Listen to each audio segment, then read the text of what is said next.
예, 하여튼 외부 청렴도 전국 1위가 참 기쁜 일입니다. 네, 그렇죠. 예. 저로서는 굉장히 예, 그래서 초단체로서. 모든 직원들이 네. 굉장히 열심히 일을 해줬고, 그리고 또 공직자로서 자기 역할을 최선을 다해서 해줬다고 생각합니다. 그러니까 청렴도는 단순히 그냥 돈을 안 받고 부패하지 않고 뭐 이런 차원을 넘어서 실제로 직원들 또는 구정이 주민들에게, 외부인들에게 신뢰받고 있다, 이런 평가로 받아들이고 있고요. 그래서 저는 청렴도가 올라가는 것과 동시에 또 저희 이번에 서울시 전국 행자부 성과평가에서 서울시 1등을 했어요. 그래서 청렴한 게 그냥 단순히 깨끗한 게 아니라 깨끗하면서 일도 잘하는, 유능한. 예, 그래서 그런 구정의 상을 심어주게 됐습니다. 네. 제가 지난 5년 동안 어쨌든 주민들에게 신뢰받는 구정을 얻기 위해서 노력한 거고, 그 노력의 결과물이라고 받아들이고 있고요. 그동안 청렴도를 높이기 위해서 여러 가지 일들을 해왔습니다. 그래서 직원 내부에서 청렴도 교육도 전체 직원 대상으로 하지 않고 부서별로 찾아가는 청렴 교육도 쭉 해왔고, 또 외부 고객 만족도도 쭉 측정을 해왔고, 그렇게 해서 우리가 중간중간 업무와 관련해서 수정해야 될 것들을 쭉 수정해왔고, 그런 결과물이라고 생각하고요. 무엇보다도 업무를 대하고 주민을 대하는, 민원인을 대하는 우리 직원들의 태도, 그리고 직원들의 마음가짐, 이런 것들이 집약돼서 나타난 결과물이라고 생각합니다. 그냥 한두 가지 청렴을 위한 무슨 일을 잘해서 그렇게 되는 게 아니라 그런 직원들의 마음가짐과 그리고 자세 변화, 이런 것들이 중요하지 않나 이렇게 생각합니다. 그동안 이제 우리가 기초 지방정부죠. 지방정부 입장에서는 해마다 10년 계획을 짜기도 하고, 단체장 임기에 맞춰서 4년 계획을 짜기도 쭉 했었습니다. 그럼 중기 계획까지 짜봤는데, 그러다 보니까 이게 실제로 지방정부가 10년 뒤, 20년 뒤를 준비하는 게 좀 속도가 느리다, 아니면 중앙정부가 짜놓은 대로 그냥 집행만 하는 기구로 전락하는 그런 느낌이 좀 있었어요. 그래서 우리 사회가 안고 있는 문제, 특히 우리 금천구가 안고 있는 문제를 한번 근본적으로 되짚어보고, 앞으로 미래 사회 변화에 대해서 우리가 주체적이고 능동적으로 좀 대처해 나가야 되겠다. 그래서 2030 비전이라고 하는 걸 짜기 시작했습니다. 아마 기초지방정부로서 한 20년 뒤를 내다보면서 계획을 짠 건 첫 사례인 것 같고요. 근데 이 미래 준비를 하면서 저희가 각별히 신경을 쓴 건 그냥 외부 용역을 줘서 그 용역 결과물을 받는 게 아니라, 이걸 우리 내부 직원들하고도 전체 우리의 당면한 문제, 그리고 우리 미래 사회 예측 가능한 문제들, 뭐 이런 것들을 함께 공유하고, 또 주민들과도 함께 공유하는 비전위원회를 만들어서 그 비전위원회에서 다 함께 토론하고, 그리고 그 대안을 찾아가는 그런 과정을 거쳤다는 겁니다. 그렇게 해서 23개 전략 목표, 그 다음에 52개 정책 과제, 211개 주요 사업, 이런 것들을 주로 담았는데요. 대체로는 우리 사회가 당면하고 있는 문제들, 예를 들면 저출산 고령화, 그 다음에 고용 없는 성장, 그 다음에 재정 증가 없는 복지 확대, 이런 재정 절벽, 이런 문제들을 우리가 어떻게 적극적으로 풀어나갈 수 있나, 이런 고민들을 좀 담고 있습니다. 그래서 구정운영의 주체가 공무원들에서 이제 주민들로 이렇게 좀 옮겨가는 그런 계기로 활용되기를 원했고요. 무엇보다도 2030년 또는 앞으로 20년 뒤에 우리 미래에 직면할 문제들을 사전에 대응하고 사전에 준비하는 그런 플랜을 짰다는 게 의미가 있습니다. 지금 우리가 미래 방향에 맞춰서 미래 문제에 대응하기 위해서 한 5도씨만 이 출발선에서 방향을 바꾸면 20년 뒤에는 전혀 다른 결과물이 빚어집니다. 그래서 지금 그 방향을 좀 트는 그런 역할을 했다고 생각하고요. 앞으로도 이 계획은 계속 수정 보완하는 그런 형태로 만들어질 거라고 생각합니다. 우스로서의 경험도 뭐 역할을 했겠죠. 뭐 청와대에서 이제 그런 저출산 계획 이런 거를 이제 짤 때 같이 참여했던 경험. 또는 그때도 2030 여기 그렇습니다. 있었죠. 예, 그런 경험도 있지만 사실은 이제 지방정부의 장을 하면서 느끼는 거는 중앙정부의 결정에 모든 우리의 삶을 의지하기는 참 어려운 상황으로 가고 있구나 이런 느낌이 있고요. 그래서 지방에서 그리고 우리의 일상 삶의 영역에서 우리 스스로 미래 문제를 극복하려고 하는 그런 일들을 좀 해야 되겠다. 특히 이게 행정도 중요하지만 행정도 변해야 되지만 주민들도 그런 단기적인 시야를 가질 게 아니라 우리 미래를 위해서 좀 중장기적인 미래에 대한 고민을 하는 게 필요하지 않나 이런 생각을 했습니다.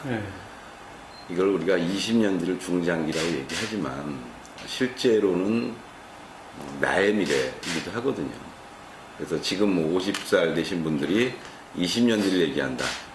그러면 20년 뒤에 노인 됐을 때 당신은 어떻게 살 거냐. 뭐 그런 문제를 얘기하는 것이기도 하고 우리의 자녀들이 취업을 하게 되는 초등학교, 중학교 다니는 학생들이 취업하고 사회활동을 하는 게 20년 뒤인데 그때 어떤 세상이 돼야 우리의 자녀들이 행복할 수 있는지 그리고 그런 세상을 우리가 마을 단위에서 기초지방정부 차원에서 어떻게 만들어갈 수 있는지 이런 것들을 고민하는 것은 저는 지방정부의 책무 중에 하나라는 생각이 듭니다. 예, 그래서 다른 구에도 뭐 이런 것들을 좀 알리기도 하고 좀 이런 걸 같이 해보자 이제 요청도 해보긴 했는데 다른 구도 중기 계획을 짜는 건 있습니다. 주로 이제 기후변화 대응과 관련한 그런 플랜들은 중기 계획을 짜죠. 또 도시계획과 관련된 것도 중기 계획을 짜고요.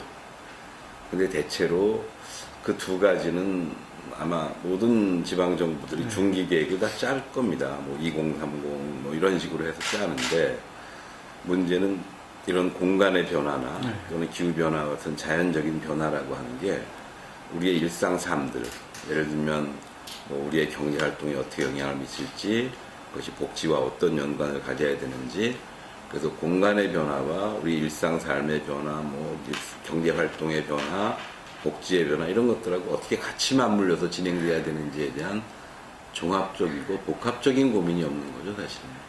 그래서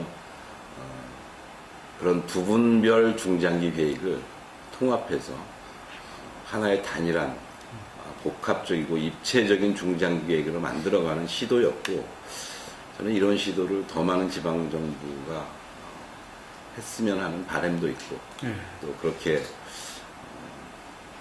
부탁들도 하고 있습니다. 지벨리는 뭐 저희 구청 혼자 할 수 있는 건 아니고 결국 서울시가 서울시의 경제에 있어서의 경쟁력을 어떻게 좀 끌어올 겁니다. 특히 제조업에서의 경쟁력을 어떻게 서울시가 계속 끌고 갈 건가, 견인해 갈 건가의 문제하고도 맞물려 있습니다. 또 공단의 직접적인 관리 주체인 산단공이 어떻게 기업 활동을 규제하는 게 아니라 중소기업, 특히 이 벤처기업들의 활동을 좀 더 원활하게 지원할 건가, 이 문제하고도 사실은 맞물려 있죠. 그래서 끊임없이 서울시에다가 지벨리에 대한 관심을 촉구하고 지벨리에 대한 적절한 정책을 세우도록 하고 이런 게 이제 제가 해야 되는 첫 번째 일 중에 하나고 두 번째는 저희 구청이 할 수 있는 일을 끊임없이 해야 되는 거죠. 그래서 지난 2011년도에 저희가 기업지원센터를 쥐벨리 안에다 이제 현장에다가 네. 공공기관을 처음 도입했고, 그 이후에 이제 서울시하고 협의해서 지벨리의 기업시민청, 그다음에 지벨리 패션지원센터, 그다음에 무중력지대, 그다음에 근로자 건강센터, 이런 여러 가지 이 근로자들의 편의를 도모하기 위한 다양한 시설들을 부분적으로 다 도입을 했습니다.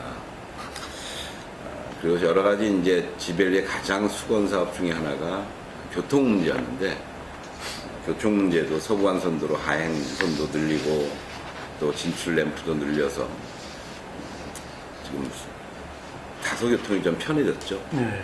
여기에다 이제 3단지가 가장 교통 여건이 안 좋아서 지하차도 건설도 확정돼서 지금 서울시가 진행을 하고 있고요.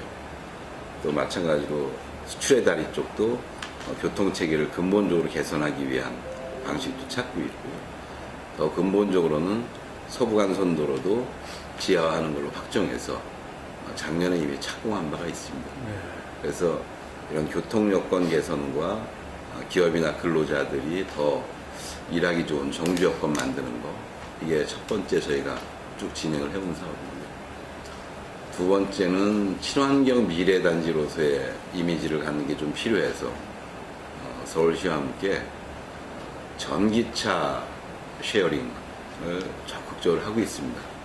그래서 관내 한 10,000개 기업 16만 정도가 근무하고 있는 지벨리 안에서 전기차 협동조합을 만들고, 이 전기차를 기업들이 공유하면서 이용해서 자기 차를 갖고 다니지 않고 또 관내에서 전기차를 함께 이용할 수 있는 그런 전기차 협동조합을 만들어서 지금 진행을 하고 있고, 올해 상반기부터는 그 전기차 공유 협동조합이 본격적으로 이제 작동하기 시작할 겁니다.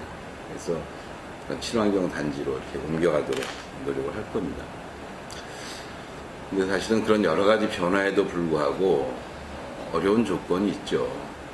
서울 내부에서도 여전히 상암동에 여전히 그런 관련 산업 특수성 단지가 있고, 또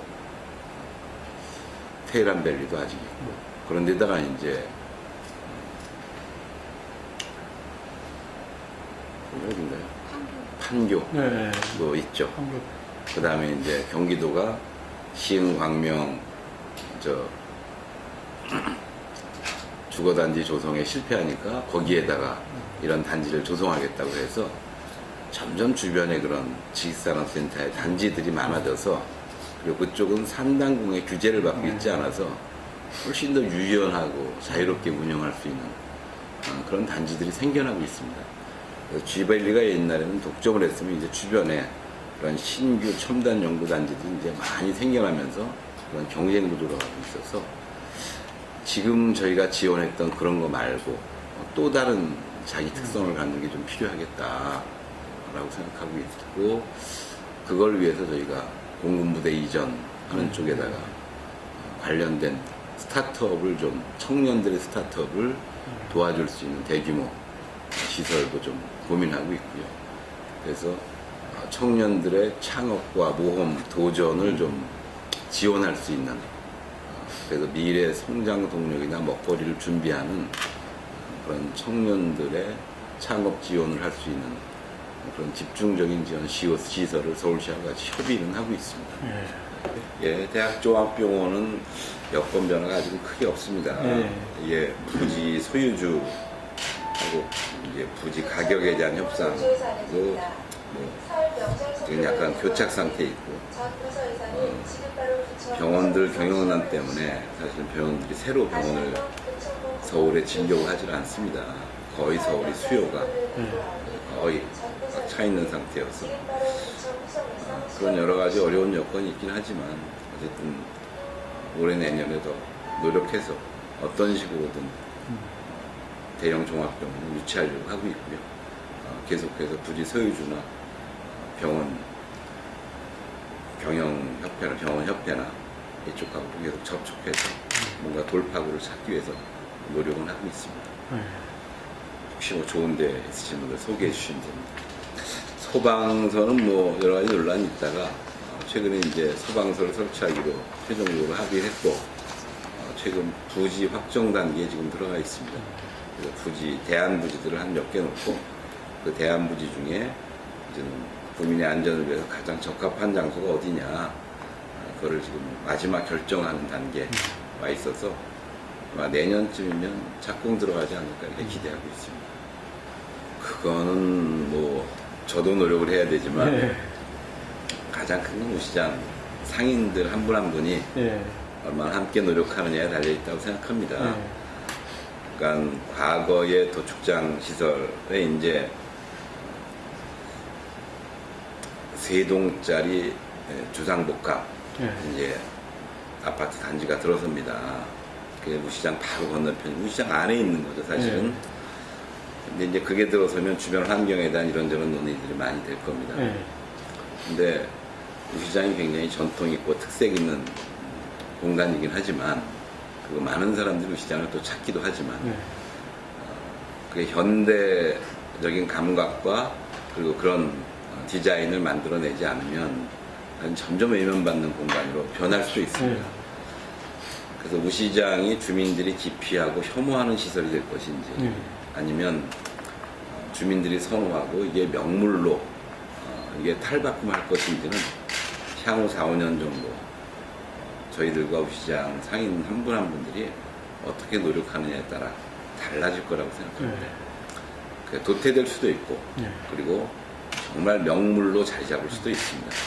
서울에 딱 2개밖에 없는 곳이기 때문에 저희는 지금 서남권 발전계획이라고 하는 걸 서울시에서 용역을 하고 있어서 서울시 용역할 때 금천구와 서남권 발전 관련해서 특별히 관심 가져야 될 것 그래서 쥐벨리는 뭐 이미 들어와 있으니까 우시장 그 다음에 유통상가 이 2개를 크게 서남권 발전의 중요한 축 중에 하나로 보고 있습니다.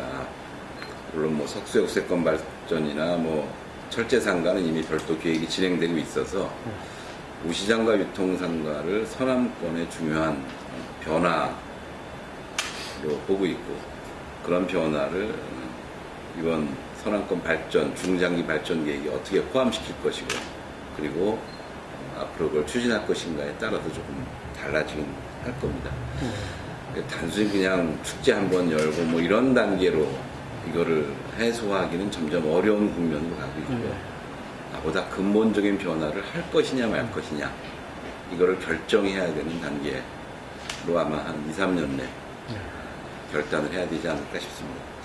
하여튼 주민들하고 같이 이 시장 상인 여러분들하고 같이 계속 협의해보고 이곳에서 계속 영업을 하고 장사하는 게 정말 본인들에게도 도움이 되고 또 지역을 위해서 도움이 되고 그렇게 도약할 준비와 각오가 돼 있으면 우리도 같이 하는 것이고 그게 아니면 쉽지는 않을 수 있습니다. 워낙 복잡하게 얽혀 있어서요. 상인들 규모가 어느 정도 됩니까, 이거? 우시장이 저희가 조금 작은데 한 180개 정도. 그러니까 저쪽보단 굉장히 작죠. 마장동이 크죠. 네, 좀 작은 편이고. 그래서 우시장이 계속 좀 축소된 측면이 있습니다. 축소된 측면이 있고 실제로 지역 주민들이 주로 이용하기보다는 우시장의 브랜드 가치를 알고 오시는 분들이 많죠, 주로. 그리고 주로 도매를 많이 하기 때문에 이게 소매하고 좀 동떨어져 있고 그런 여러 가지 점이 있어서 앞으로 도약하기 위해서는 이거를 조금 확대하면서 현대화할 거냐 아니면은 그냥 위축될 거냐 뭐 이런 고비가 한번 생기겠죠. 공소교통망은 보완이 잘 안 되고 있습니다. 왜냐하면 공소교통망을 만들기 위한 지금 비용이 과대하고 그래서 공소교통망이 쉽사리 해결되지는 않고 있는데 계속 서울시하고 협의를 하고 있어서 지금 우리가 공군부대 이제 군부대 부지 개발이 끝나는 시점이 2018년이고 그 옆에 공군부대까지 하면 2022년 정도 되면 끝나는데 신안산선 철도가 들어오면서 이쪽 군부대가 개발되고 그러면 새로운 동서교통망에 대한 요구들이 좀 있어서 예. 서울시하고 협의는 하고 있습니다. 그렇죠. 접근 그건 가능. 우리 구뿐만이 아니라 예. 관악구하고도 같이 연계되어 있는 예, 문제여서 예. 관악구와도 같이 협의 좀 하고 있고요. 마찬가지로 동서교통망 축을 좀 끌어당길 수 있는 뭐 경전철이나 이런 방식도 끊임없이 예. 추구하고 있습니다.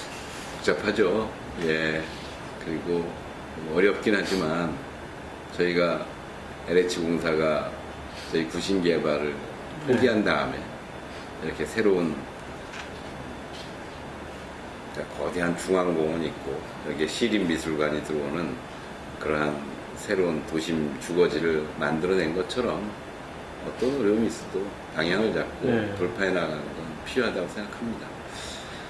일단 군부대는 지금 국방부에서 타당성 용역 중이어서 네. 그 타당성 용역이 나오면 최종적으로 확정될 거라고 보입니다. 그 타당성 용역 조사 결과가 나와서 확정이 되면 이제 이전 부지를 찾아야 되고 그리고 부지 가격이 대체로 어느 정도 형성이 되겠죠. 그 부지 가격이 일단 중요한 조건 중에 하나가 될 거고요. 두 번째는 주민들은 가능하면 주민들이 이용할 수 있는 시설을 만들고 싶어 하는데 부지 가격이 만만치 않기 때문에 주민들이 원하는 것만큼 일방적으로 이렇게 대규모 공원을 만들거나 이런 건 어려울 겁니다. 네. 그러면 주민들의 요구를 일정 부분 수용하면서도 동시에 우리의 필요한 시설이 들어올 수 있도록 해야 된다. 거고요. 세 번째로는 결국 저희가 가장 고민하는 건 쥐벨리의 배후단지라고 하는 게 굉장히 중요한데 그 쥐벨리 배후단지가 별도 부지가 없기 때문에 서울시로서는 네. 지금 마지막 남은 좋은 부지라고 할 수 있습니다. 네. 그래서 요 세 가지 요건을 부지 가격, 주민들의 요구, 그 다음에 쥐벨리 창조 경제의 배후 기지 이 세 가지 조건을 충족시킬 수 있는 방법, 해법을 찾아야 되는 게 저희들의 숙제라고 할 수 있습니다. 그래서 이 부분은 국방부와는 국방부대로 또 주민들과 얘기하는 건 주민들과 협의되는 대로 이렇게 진행할 거고요. 이 모든 것을 추진하기 위해서는 결국 공공기관이 이 개발의 주체가 될 수밖에 없습니다. 네. 법적으로. 네.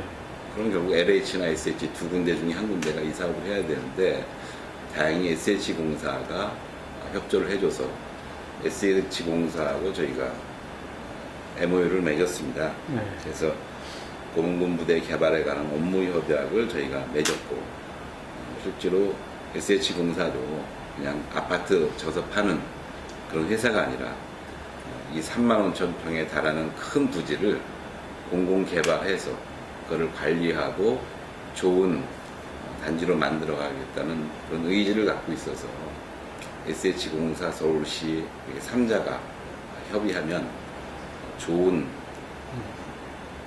개발이 가능하지 않을까, 미래를 준비하는 그런 개발이 가능하지 않을까 이렇게 좀 기대하고 있고요. 실제로는 창조경제 배후주거단지로서 역할할 수 있는 그런 사이언스 파크나 아니면은 스타트업을 해주는 그런 시설이거나 아니면 뭐 일자리 학습 병행센터라든가 주로 일자리 고용과 관련된 그런 시설과 뭐 일부 주거단지가 들어가겠죠. 그렇게 해서 좋은 미래지향적인 공공개발 될 수 있도록 노력을 할 겁니다. 그렇죠. LH는 사실 현실적으로 어렵습니다. 저희 구도 포기했죠. 그 다음에 가리봉 균쪽 지구도 포기했죠. 시흥광명 보금자리 주택도 포기했죠. 사실 서남권의 모든 개발을 LH공사가 2008년, 9년부터 하겠다고 덤벼들었다가 다 포기했습니다. 사실은 그 후유증을 다 앓고 있죠. 그렇죠. 그래서 더더군다나 LH공사가 뭐 워낙 이 부채 규모가 커서 신규 사업이 어려울 것 같아서 그런 측면도 있고요. SH공사는 단순히 그냥 산하기관일 뿐만 아니라 서울시의 토지를 공공개발해야 되는 책임을 갖고 있는 기관입니다. 그런 측면에서는 SH공사가 훨씬 더 적극적이고 의욕적으로 일을 할 수 있죠. 확실히 외면적인 성과는 있었죠. 저희가 혁신교육, 그러니까 드림학교, 혁신학교부터 시작해서 혁신교육지구를 시작을 했고, 시범적으로 저희하고 구로구가 시작을 했죠. 그리고 이 사업이 성공적이라고 사람들이 다 판단을 했기 때문에 서울시와 교육청이 협력을 해서 작년에 7개의 구가 혁신교육지구로 이제 확산이 됐고, 그리고 올해는 혁신교육지구, 뭐 우선교육지구 이렇게 포함을 하면 혁신교육지구가 올해 아마 17개? 그러니까 이렇게 늘어났습니다. 그러니까 서울시 전역에 사실은 혁신교육지구가 확산이 된 거죠. 그런 측면에서 저는 뭐 사실은 저희가 정말 직원들도 애쓰고 주민과 선생님들도 애써서 여기까지 끌고 왔다고 생각합니다. 특히 대학 하나 없고 뭐 특목고 하나 없는 지역에서 정말 주민들이 그리고 학생들이 행복하고 즐거운 학교 만드는데 큰 변화의 실마리를 출발점을 열었다, 이런 생각은 듭니다. 특히 저희가 이제 두 번째 혁신교육지구 신청을 하면서 이제 혁신교육지구 시즌2 이렇게 해서 학교를 품은 마을이라고 하는 걸로 사실은 진행을 하고 있는데요. 그래서 마을과 학교라고 하는 것이 좀 결합된 형태로 가야 되겠다, 이런 고민을 하고 혁신교육지구 두 번째를 진행을 하고 있습니다. 아마 이제 옛날 생각나시는지 모르겠지만 옛날 운동회 하면 온 동네 잔치 했지 않습니까? 그죠? 그 다음에 초등학교에서 뭐 학예회 하고 그러면 뭐 온 동네 사람들이 다 와서 축제처럼 하고, 그래서 사실은 동네 마을에 가장 많이 있고 자기가 가장 접근성이 좋은 곳은 학교입니다. 가장 좋은 공공기관. 그래서 학교가 주민들에게 좀 더 개방을 하고, 그리고 주민들은 우리 아이들을 좀 더 품어 안고 이렇게 해서 학교와 마을이 같이 성장하는 그런 교육을 꿈꾸고 있는 거죠. 실제로 지난 4년 동안 사업을 하면서 그런 변화들이 있었고, 여기에는 아주 많은 학부모들의 교육 네트워크 단체들도 만들어졌고, 선생님도 헌신적으로 함께 해주셨고, 그렇게 해서 사실은 교육의 목표, 정말 좋은 인성을 가지면서 행복하게 가르치고 배울 수 있는 그런 공간, 요새 교육이 만들어져 가고 있다고는 생각하고 있습니다. 근데 문제는 이제 학부모들의 다양한 욕구가 있죠. 좋은 대학을 많이 보내야 된다는 욕구도 있고, 성적에 너무 그렇게 우리 아이들을 내버리면 안 된다라고 하는 게 있는데, 이 부분과 관련해서는 그 다양한 욕구를 어떻게 우리가 수용하느냐에 대한 고민이 있긴 합니다만, 이 문제도 역시 2030 비전과 맞물려 있습니다. 2030년, 2040년에 한국 사회에서 지금과 같이 과학기술이 발달하고 인구가 줄어들고 고령화가 심해질 때, 그때 어떤 직업이 가장 유용한 직업인지를 미래 관점에서 보고 거기에 맞게 우리 아이들이 성장을 해줘야 되는데, 우리 부모들은 상당 부분 과거 자기의 경험에 맞춰서 우리 아이들을 교육시키는 그런 경향들이 있다는 거죠. 저는 이거를 미래와 과거의 충돌 지점으로 보고 있고, 그런 측면에서는 미래에 입각한 우리 아이들의 성장, 교육, 이런 것들이 앞으로도 더욱 논쟁이 되고 필요하다고 생각합니다. 이 부분은 그냥 저희 구의 실험에서 시작돼서 이제 점점 많은 제도로 옮겨가고 있긴 하지만, 앞으로도 교육의 근본적인 변화를 위해서 더 많은 고민과 토론이 있어야 될 지점이라고 보고 있습니다.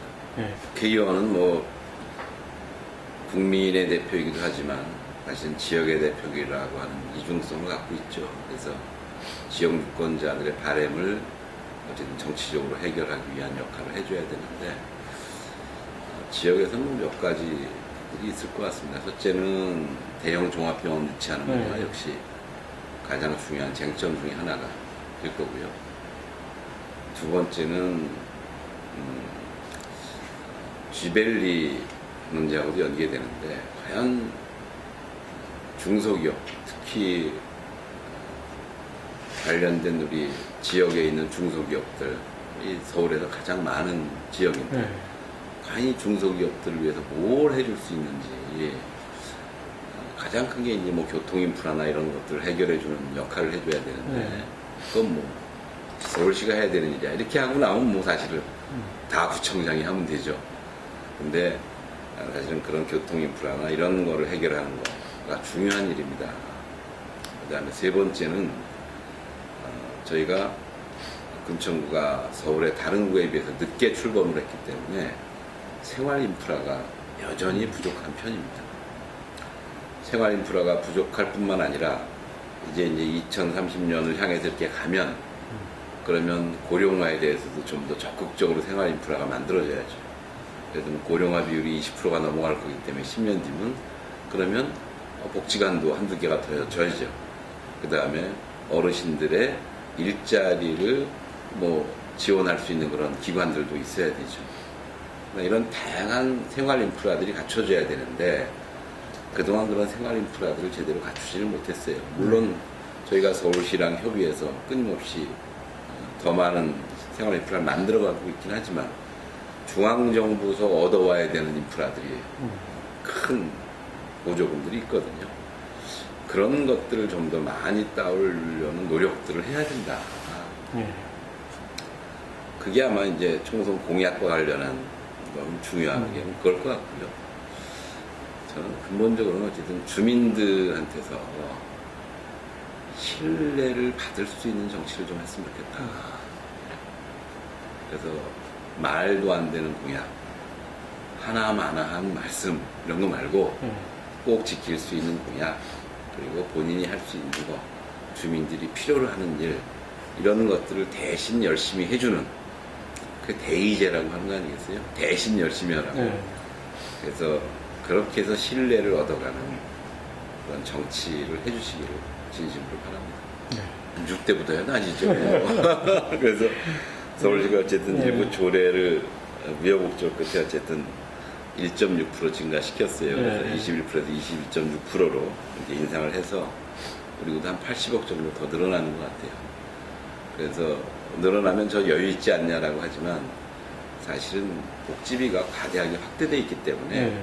이미 뭐 그걸 감당하기 힘든 수준으로 가 있죠. 그러니까 예를 들면 기초연금 뭐 50억, 그다음에 무슨 뭐 영유아 보육료, 무슨 뭐 가정양육 수당 뭐 이런 걸로 쭉쭉쭉 빠져나가면 사실은 뭐 더 와도 네. 또 새롭게 쓸 수 있는 돈은 거의 없다고 보여집니다. 그냥 간신히 기존의 경직성 경비들을 메꿀 수 있는 수준까지 간 거죠. 그래서 그 수준까지는 뭐 됐고 재정 여건은 여전히 빠듯하다. 네. 저희는 이제 오히려 기중재정 충족도를 100%를 간신히 채우려는 수준으로 지금 가고 있는 건데 네.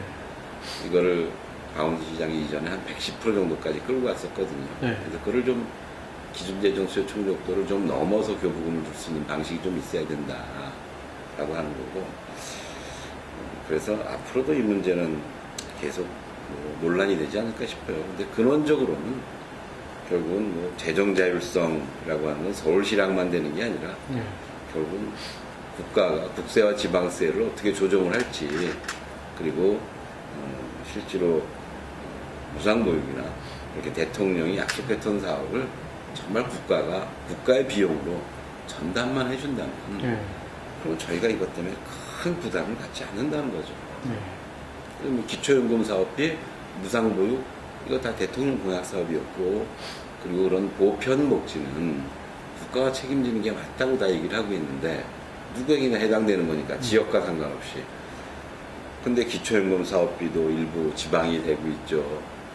보육료도 지방이 되고 있죠. 이거는 사실은 약속과 다른 거 아니냐. 그리고 보편복지를 중앙정부가 감당해야 된다는 이 복지의 기본 원리도 훼손시키는 거 아니냐. 이렇게 경직성 경비로 복지를 하고 나면 각 지방정부들은 자기 지역의 특성에 맞는 그런 특성화된 복지정책을 펼칠 수가 없습니다. 경직성 경비를 집행하는 단위로 전락하는 거죠. 네. 그런 측면에서는 중앙정부와 지방정부 간의 이 재정분권에 대한 더 근본적인 합의와 조정, 조율이 좀 있어야 된다. 이렇게 생각합니다.